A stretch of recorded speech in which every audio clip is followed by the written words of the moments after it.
natin ngayon si former professional boxing ring announcer Audrey Gueraseta para magbigay ng kanyang insight sa mga magaganap na laban sa Thrilla in Manila 2. Una sa aking tanong, good morning! Good morning! Good morning! Na-excite kasi ako masyado dito sa makasaysayang Thrilla in Manila 2. Well, PTV4 ay news anchor tayo, pero before tayo napunta sa PTV4, tayo po ay licensed professional boxing and MMA ring announcer ng Games and Amusements Board of the Philippines. Kamusta po kayo dyan sa GAB? Namimiss ko na rin ang mga boxing events, ano? Actually, teammate Danny, ang tagal ko na dito sa industriya ng sports, napapanood ko si Audrey sa kanyang mga pag-ring announce. Parang gusto ko ang ganda, buo yung boses eh. Sige, sample muna bago tayo pumunta sa ating unang tanong. Ladies and gentlemen, presented to you live from PTV Channel 4, the lovely and talented, the pride of Pampanga, Miss Daniela Sangala. Pwede na ba yan? Okay. Ang galing, ang galing. News namin yan. Ayan, narinig mo na yung Sir, malapitan.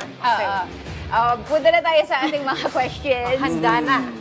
Ito yung pag-uusapan natin para sa i-cover ng PTV Channel 4. Yes, na tomorrow 50th anniversary. Yes, ng Thrilla in Manila. Yan, Thrilla in Manila. Yan, maganda yan na pagkakataon sa mga local boxers natin na ma-showcase, tsaka mabalik yung hilig ng mga Pinoy sa boxing. That's true. So unahin natin yung all-Filipino fight na magaganap tomorrow. Arvin Magramo and si Berland Robles. Statistically, si Magramo has a higher knockout rate. Pero malinis yung kartada nito ni Robles. Sa tingin mo, dito sa fight na to, ano po ba yung mas mananaig? Yung karanasan at power ni Magramo o yung disiplina at pundasyon ni Robles? Okay, pag-usapan, pakita muna natin yung kanilang fight record. Si Magramo meron 19 wins, 2 losses, at 1 bout even, at 11 knockouts. So, sa 19 wins, 11 dun yung pinatumba niya o ninakot niya. Si Robles naman, nasa 11 pa lang yung laban, 0 losses, pero may isa siyang tabla, pero 4 knockouts. So, kung pag-uusapan natin yung punching power, meron din yung Robles, although up and coming pa lang siya. Pero si Magramo kasi, may marami ng experiences. Dati na siyang WBC International Champion. So, sumabak na siya sa world stage. Malakas, mabilis. So, Robles naman, yung hunger to win, bata, undefeated. So, mabilis yung kanyang footwork at may possibility pa rin na manalo. So, yung weaknesses naman, kay Magramo, may ilang talo na siya eh. Pero yung mga tumalo naman sa kanya, mga world class yun. Minsan, hirap siya. Ito yung nakikita kong weakness ni Magramo sa mga mas younger opponents. Dito naman, pagdating kay Robles, syempre, yun nga, yung kakulangan sa experience at bago pa lamang siya sa ganitong malalaking laban. Yung exposure niya sa world class level, medyo questionable pa. So, for me, 28 years old pa lang si Magramo, mas lamang siya sa laban na ito.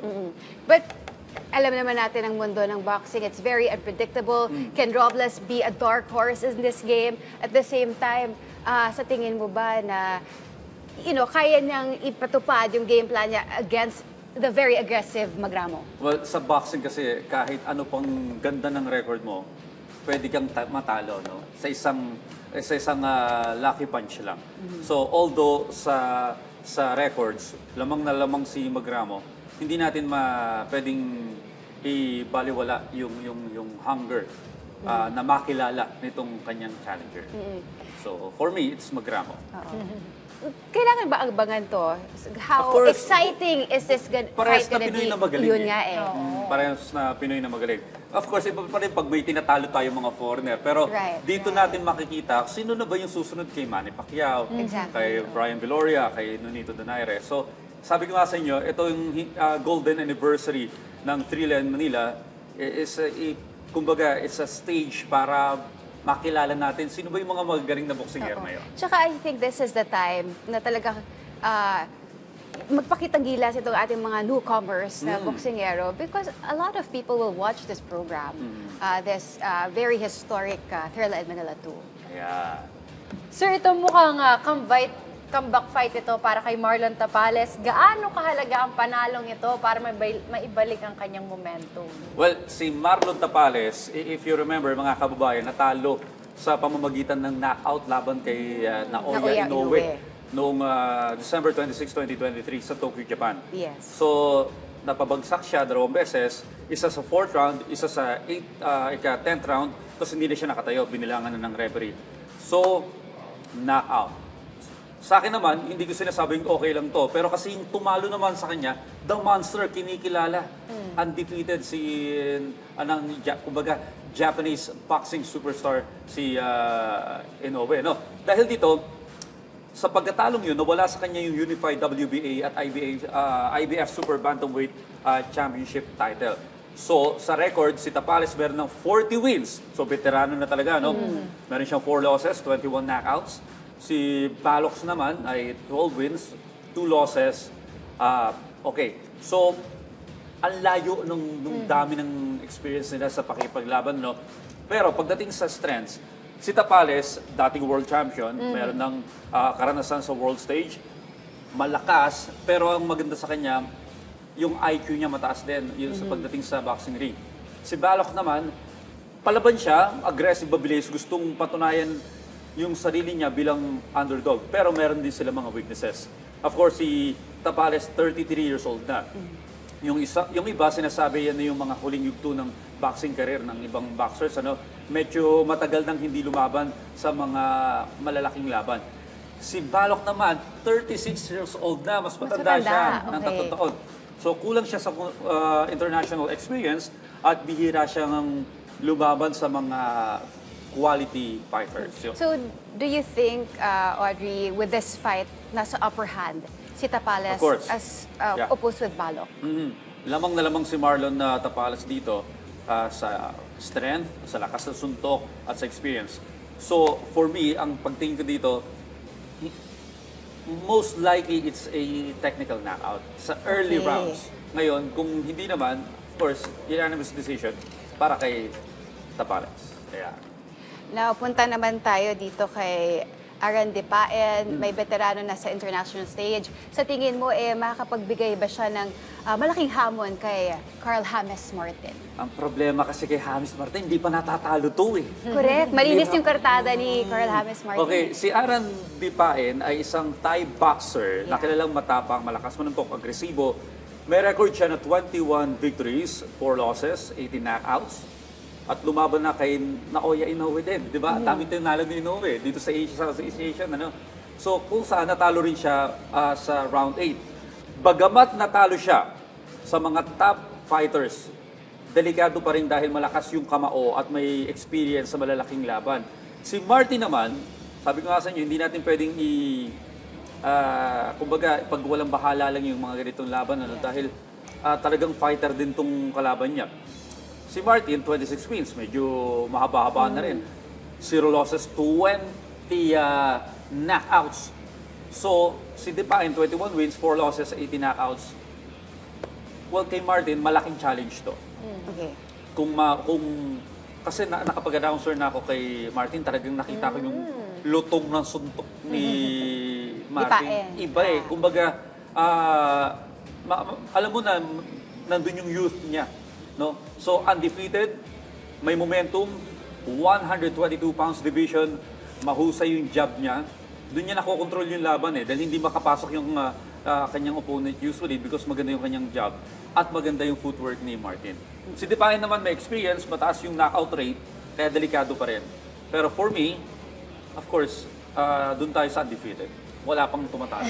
Ito, karagdagang tanong, si Aran Dipaen has an extensive experience in the international. Ang dami niya nga niyang nakaharap na mga bigating mga boxers. Sa tingin niyo po, itong laban niya with Carl James Martin will set the stage for Martin to test himself. Yes. Well, kung mananalo nga si Martin dito sa kanyang kalaban, na meron ng maraming international stage na experiences, gaganda yung magiging record ni, although isang panalo lang to, pero ito yung, kumbaga, susubok sa kanya kung ready na ba siya sa international stage.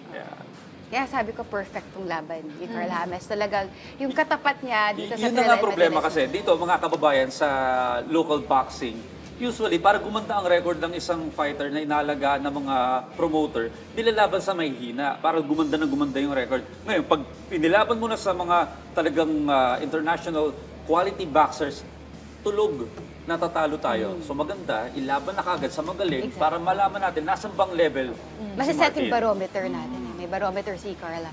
Miss Martin. Pero ikaw ba, sir, meron ka bang personal favorite na boxer? Sino ba yung parang pinakagusto mo sa kanilang lahat? Well, gusto ko si Romero Marcial. Mamaya pag-uusapan natin si Marcial. Dami rin akong tanong dyan. Kasi Olympian eh. Yes. Yung Olympic caliber. Yung mga boxers po natin, nakikita nyo sa pro, iba po ang pro sa dumaan sa amateur. Sa pro, ang pinag-uusapan dito yung lakas. Tapos later na nila na-develop yung kanilang skills. Unlike sa mga Olympian na dumaan sa amateur, iba yung footwork na naituturo sa kanila. Yeah. Yun, iba yung skills. Pero ito, sir, ano ba po ba sa tingin mo ang magiging hamon kay Yumer Marcial mula kay Yili Sakti, tama ba to? Na kilala sa agresibong estilo. Well, Olympian kasi si Marcial, kagaya ng sinabi ko kanina, na lamang yung fundamentals niya, like footwork, stamina, pero kailangan i-develop. Pag pumunta ka na kasi ng professional, yung power, iba yung lakas ng power punching sa pro level at wala pa naman siyang nakalaban na world class talaga sa kanyang division. Mabigat to, no? So yung fight record ni Marcial, nasa 6 win professionally, wala pa siyang talo, pero may mga ninockout din siya. Itong si Yilik Shati, 19 wins naman, tagal-tagal na rin lumalaban, may 2 talo lang 2 talo lang at 7 knockouts. Okay, pag-usapan natin yung strengths ng dalawa. Si Marcial, malakas yung suntok, Olympic bronze medalist, mabilis, disiplinado, at yung footwork talagang impressive. Ito naman si Lili Shati, mas marami yung laban niya, no? Sa regional championships. Matibay din. Pero yung mga nakalaban niya kasi doon, hindi naman kilala eh. You're right. No? Okay. So yung weaknesses naman, si Marcial, dahil nakaka-anim na laban pa lang siya, of course, sa pro level, medyo, kumbaga sa pro level, amateur pa siya. Etong si Yili Shati, wala pang malaking panalo sa world stage. So, tingin ko dito, mas lamang pa rin yung ating kababayang si Yumer Marcial sa lakas, skills, at composure. Pero sa akin, mananalo siya via decision. Kung sakasakaling knockout, late knockout. Baka mali ako, pero knockout sa dulong rounds. Yan. So you think malaking bagay din yung Olympic pedigree ni Yumer Marcial Of course. with this fight, with this Chinese opponent? Remember si Floyd Mayweather, kaya ang strength ni Floyd Mayweather ay skills. Nakuha niya yun, na-develop niya yan, yung mga footwork niya, at yung defensive tactics niya sa pagiging amateur. Yun, dumaan sa Olympics. Tsaka parang feeling ko magandang ano rin to, somehow tune up for Yumer Marcial, most especially na pinagsasabay niya ang kanyang pro boxing career with being a national athlete in preparation for the 2028 Olympics. Oo, pero iba nga yung laban doon, ano? Pero still, active siya. Yun yung importante doon. At hindi siya malagay sa peligro yung kanyang health o hindi siya ma-injured ng gusto para ready pa rin siya pagdating sa Olympics. Ayan. Bata pa naman si Yumer Ramiro. Marcial, yeah.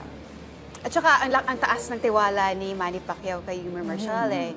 I mean, ang ating pambansang kamao Kasabay is niya nagda-training. kasabay nagte-training. Of course, lahat ng mga, yung tips and trades of the game, Pero kasi binibig yung bahagi. strength, hindi natitip yun eh. Sa bagay. Kailangan, ano yun eh, hindi na pa-practice yun, gift yun eh.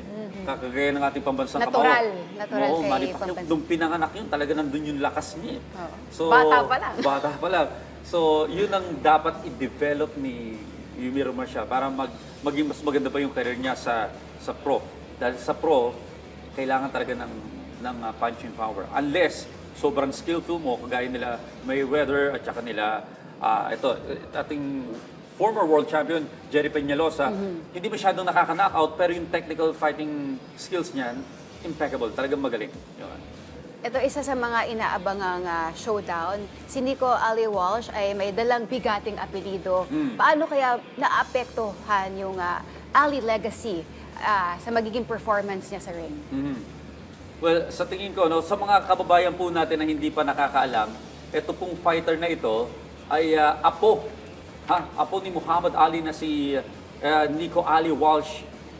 Makakalaban niya po Thailander si Patumpong Saeng Garung. Sa middleweight division, ito po ay 8 rounds. Sa record po, pag-uusapan, si Nico Ali Walsh ng Amerika ay merong 11 wins, 2 defeats, 5 knockouts. Si Patumpong Senggaron ng Thailand, meron naman siyang 14 wins, 11 defeats, at 7 knockouts. So, yung huling laban ni Ali Walsh, nanalo siya via decision, 2025 comeback fight niya mula sa Amerika. Ito naman si Senggaron, aktibo siya sa mga laban sa Thailand, sa Asia, pero nanalo siya minsan, natatalo siya. So mix yung mga result. Si Ali Walsh, mas bata, mas matangkad, mas mahaba yung kanyang reach, no? At may solidong basic skills. Si Senggaron naman may karanasan at sanay sa matitinding laban sa Rio.